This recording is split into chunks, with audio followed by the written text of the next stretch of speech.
بسم اللہ الرحمن الرحیم۔ اعوذ باللہ من الشیطان الرجیم، بسم اللہ الرحمن الرحیم، وبہ نستعین۔ السلام علیکم ایھا الطلاب الکرام۔ طلاب عزیز، آج کے سبق کا جو عنوان ہے وہ اصول اربعہ میں سے تیسری اصل جو ہے وہ الاصل الثالث الاحتیاط احتیاط کے نام سے ہے، اور اسی کے متعلق آج ہماری گفتگو ہے۔ صاحب کتاب فرماتے ہیں الاحتیاط من الاصول الاربعۃ التی ذکرناها فی اول بحث الشک۔ فرماتے ہیں کہ وہ چار گانا اصول جن کو ہم نے مباحث شک میں اس کے ابتدا میں ذکر کیا تھا، ان میں سے ایک جو ہے وہ یہ احتیاط تھی۔ احتیاط کہاں جاری ہوتی ہے؟ کہتے ہیں ہوا ما علم فیہ التکلیف الالزامی، وہاں جہاں پہ ایک تکلیف، ایک ذمہ داری جو کہ الزامی ہوتی ہے، اس کا علم ہوتا ہے کہ میرے ذمے ایک جو ہے ذمہ داری ضروری ہے، اب وہ یا واجب ہے یا حرام ہے۔ ولیکن کان شک فی المکلف بہ، لیکن شک یہ ہوتا ہے کہ وہ کون سی ذمہ داری ہے، مثلا واجب ہے یا حرام ہے۔ وامکن فیہ الاحتیاط، اور احتیاط بھی وہاں ممکن ہو سکتا ہے کہ آدمی اگر جو ہے وہ وجوب کا ہو تو اس کو انجام دے، اگر حرام ہو تو اس کو چھوڑ دے۔ وَهُوَ مورد اصالۃ الاحتیاط فی الجملہ، اور فی الجملہ جو ہے وہ یہ احتیاط کا مورد ہے۔ والشبہۃ ہا ہنا، اب یہ جو شبہ ہوتا ہے جس طرح دوسرے موارد میں بھی تھا، اما ان تکون موضوعیۃ او حکمیۃ، یا ہمیں ایک خارجی جو چیز ہوتی ہے اس کے بارے میں شک ہوتا ہے، مثلا سامنے جو ایک پینے والی چیز ہے اس میں شک ہے کہ یہ جو ہے وہ شراب ہے یا مثلا جو ہے وہ عام پانی ہے، یا ان میں سے ایک نجس ہے۔ مثلا سامنے دو گلاس پڑے ہوئے ہیں، اب مجھے یہ پتہ ہے کہ ان میں سے ایک جو ہے وہ نجاست کی وجہ سے نجس ہو گیا، لیکن نہیں پتہ نہیں ہے یہ مثلا جو ہے دائیں والا ہے یا بائیں والا ہے۔ او حکمیتاً، یہاں جو ہے وہ حکم کے بارے میں جو ہے وہ ہمیں شبہ ہوتا ہے، مثلا جو ہے وہ نماز جمعہ جو ہے وہ جمعے والے دن وہ واجب ہے یا ظہر واجب ہے۔ وَكُلٌّ مِّنْهُمَا إِمَّا أَن تَكُونَ الشُّبْهَةُ فِيهِ تَحْرِيمِيَّةً، اب شبہ جو ہوتا ہے وہ تحریمیہ ہوتا ہے کہ یہ چیز جو ہے وہ حرام ہے، او وجوبیۃً، یا وجوب کے بارے میں ہوتا ہے۔ فَهَا هُنَا أَرْبَعَةُ أَقْسَامٍ، اب یہاں جو ہے وہ چار اقسام ہو جاتے ہیں، کیونکہ یہ جو موضوعیہ ہے یا تحریمیہ ہے یا وجوبیہ ہے، دو ہو گئے۔ یہ حکمیہ بھی یا تحریمیہ ہے یا وجوبیہ ہے، تو چار ہو جائیں گے۔ اب ان کے بارے میں ہم گفتگو کرتے ہیں، مثال بھی وہیں پر ہی ان کی تفصیل سے صاحب کتاب نے ذکر کیا۔ القسم الاول،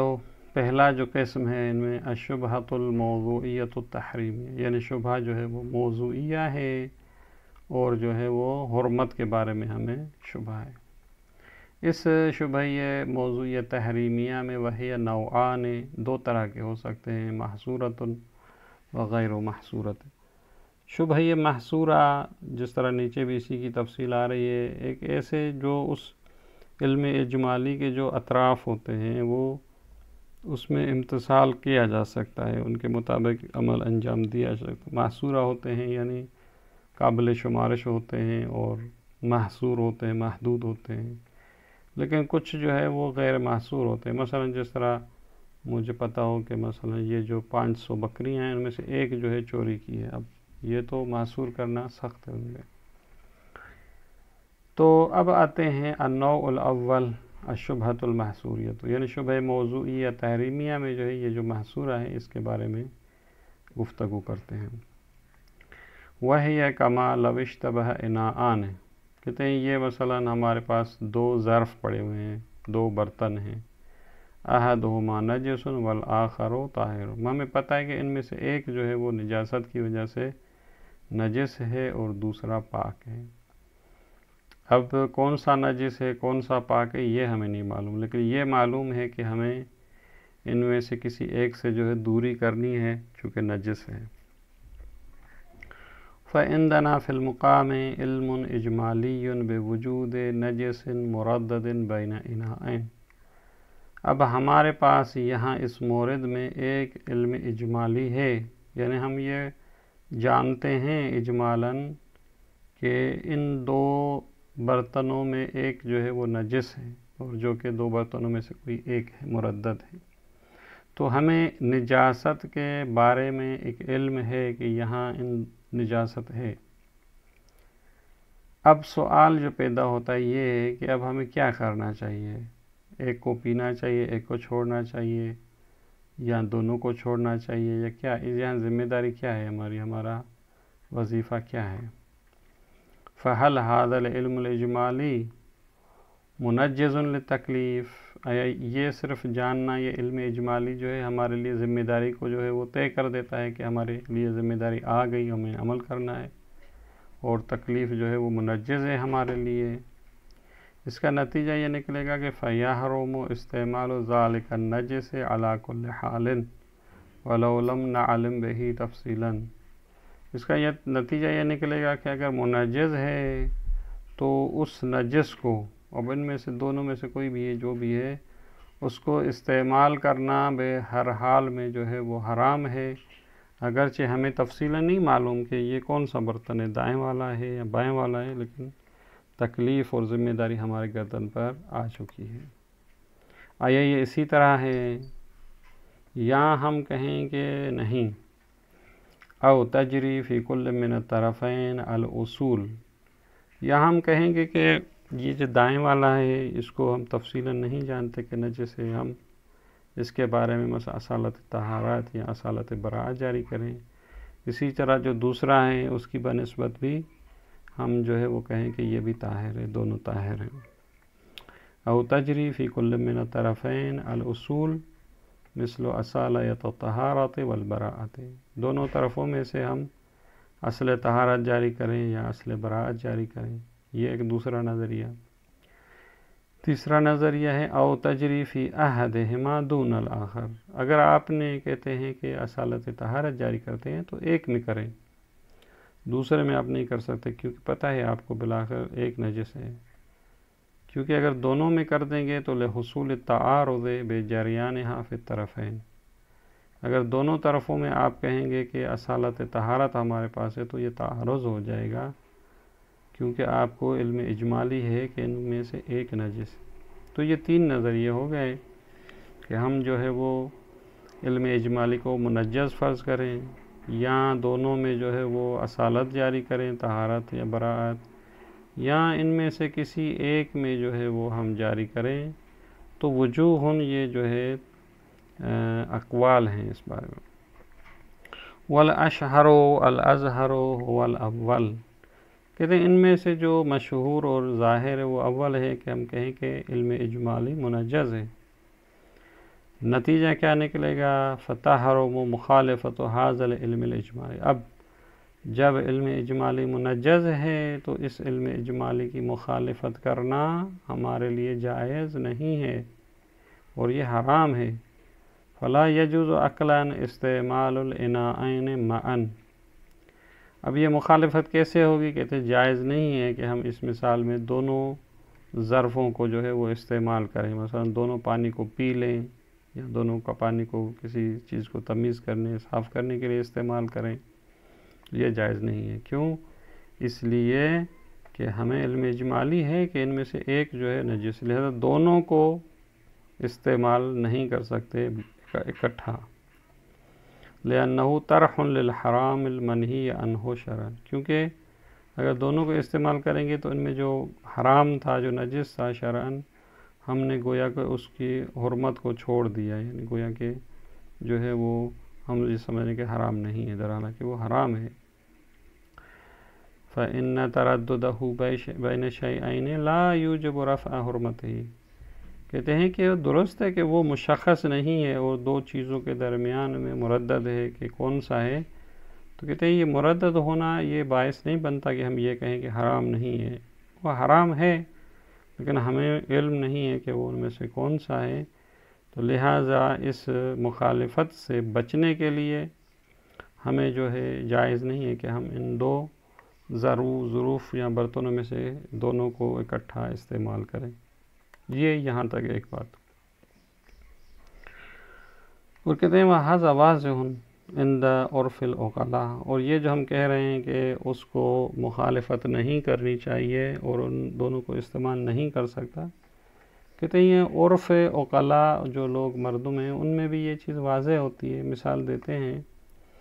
فَلَوْ نَهَى الْمَوْلَى عَبْدَهُ، اگر مولا اپنے عبد کو نہیں کرتا ہے، منع کرتا ہے ان صرف مالہی، اپنے مال کے جو ہے وہ صرف کرنے سے اس کو نہیں کرتا ہے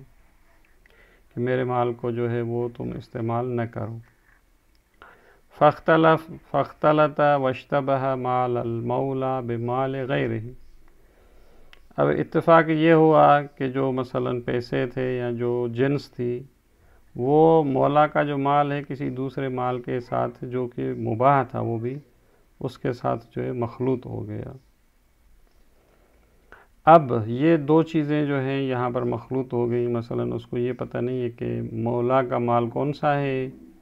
اور وہ دوسرا مال جو وہ استعمال کر سکتا ہے وہ کون سا ہے،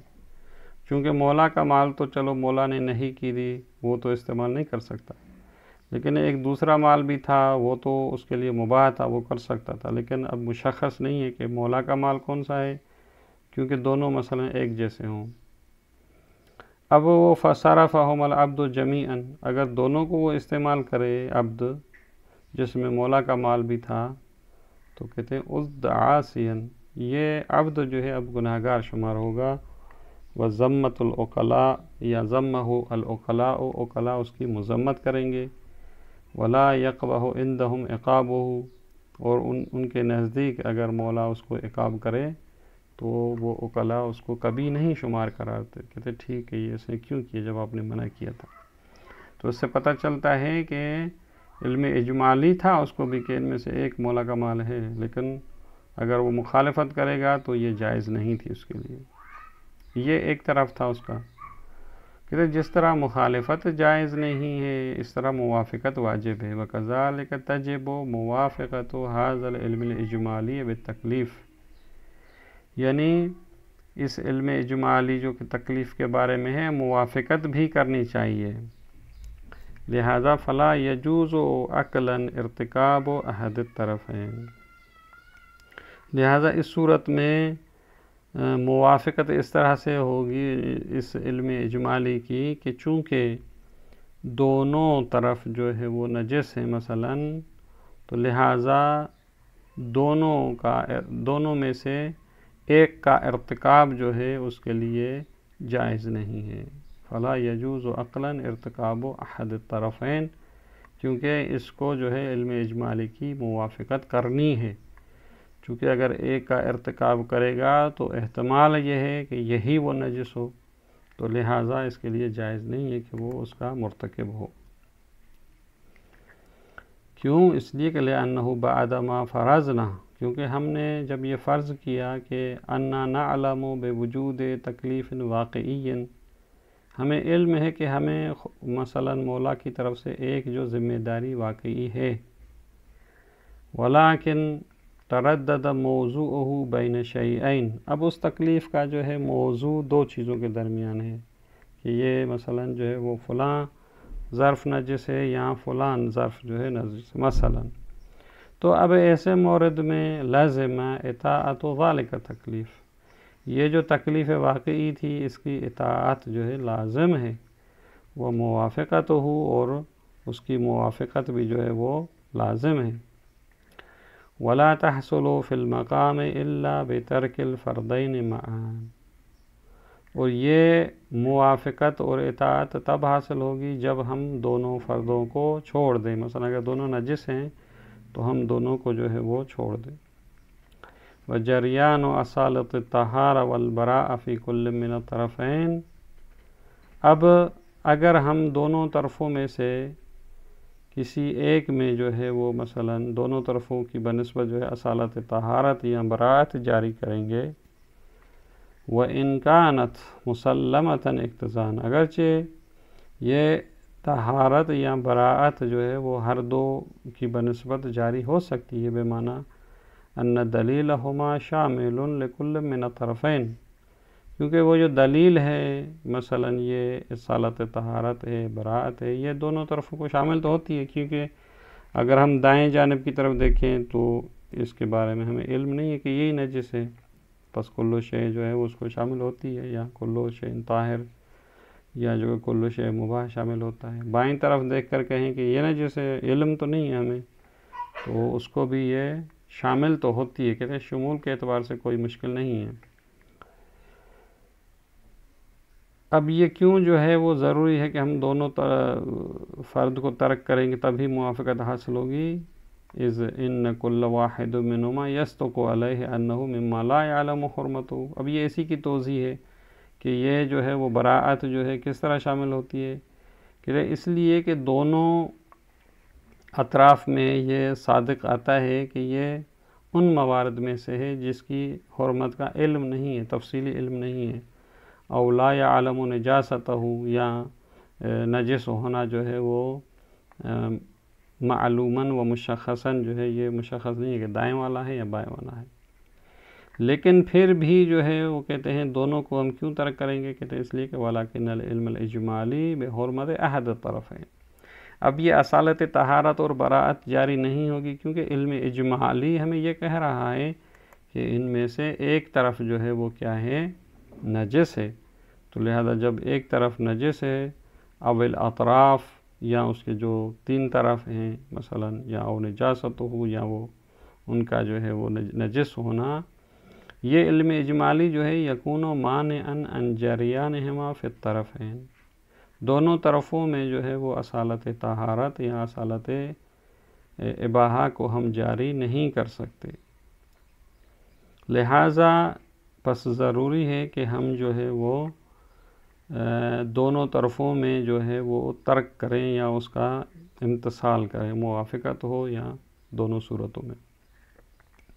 کوئی یہ سوال کرتا ہے کہ اگر آپ دونوں طرفوں میں جاری نہیں کر سکتے تو کسی ایک طرف میں کر لیں، تو اس کا بھی جواب دیتے ہیں وَأَمَّا جَرْيَانُهُمَا فِي طَرَفٍ وَاحِدٍ فَتَرْجِيحٌ بِلَا مُرَجِّحٍ۔ ہم یہ کہیں کہ دائیں والا جو ہے وہ نجس نہیں ہے، یا ہم کہیں بائیں والا نجس نہیں ہے، تو کہتے ہیں اس کسی ایک کو مشخص کرنا یہ ترجیح بلا مرجح ہے، اور ترجیح بلا مرجح ہے وہ درست نہیں ہے۔ بس در نتیجے ہمارے لیے ایک ہی راستہ ہے کہ ہم دونوں کو ترک کر دیں، چھوڑ دیں، مثلا دونوں سے اجتناب کریں۔ نعم اصالت الحل لا تجری ظاہرا فی الطرفین اصلا۔ اس کے بعد صاحب کتاب کہتے ہیں کہ اصالت حلیت جو ہے یہ دونوں طرفوں میں جاری نہیں ہو سکے گی میری نظر میں، لأن موردها بمقتضى اخبارها الثلاثة المار ذکرها آنفا، اس لیے کہ یہ جو تین ابھی جو ہم اخبار جو گزشتہ اسباق میں ذکر ہوئی تھی اصالت حلیت کے بارے میں، تو کہتے ہیں لا یشمل المقام، ہماری اس مورد کو جہاں ہم جو ہے وہ احتیاط شبہ موضوعی تحریمیہ ہے تو اس کو شامل نہیں ہوتی، لأنه فيما اذا علم بحرمت صنف خاص من نوع خاص، اصالت حلیت وہاں جاری ہوتی ہے جہاں ہمیں علم ہوتا ہے کہ ایک صنف خاص جو ہے وہ حرام ہے، مثلا جس طرح وہاں جبن کی مثال دی تھی یا جو دوسری مثالیں تھیں، وشککنا فی فرد معین، اور پھر ہمیں شک ہو کہ انہ من الصنف الحرام اب الصنف الحلال، کہ اس چیز کی دو صنف تھی، اب ہمیں شک ہے کہ یہ صنف حرام سے ہے یا صنف حلال سے ہے، جس طرح گوشت کی مثال، تو وہاں پھر تجریفی ہے اصالت الحل کما اوضحنا ہو، وہاں ہم اصالت حلیت جاری کر سکتے ہیں کہ مثلا گوشت جو ہے حلال ہے فرض کر، لیکن ہمارے اس مورد میں جو ہے وہ فرق کرتا ہے، لہٰذا جو ہے وہ اصالت حل ہم جاری نہیں کر سکتے۔ اب اس کے بعد انشاءاللہ اگلے جلسے میں مزید مباحث مطرح کریں گے۔ والسلام علیکم ورحمۃ اللہ وبرکاتہ.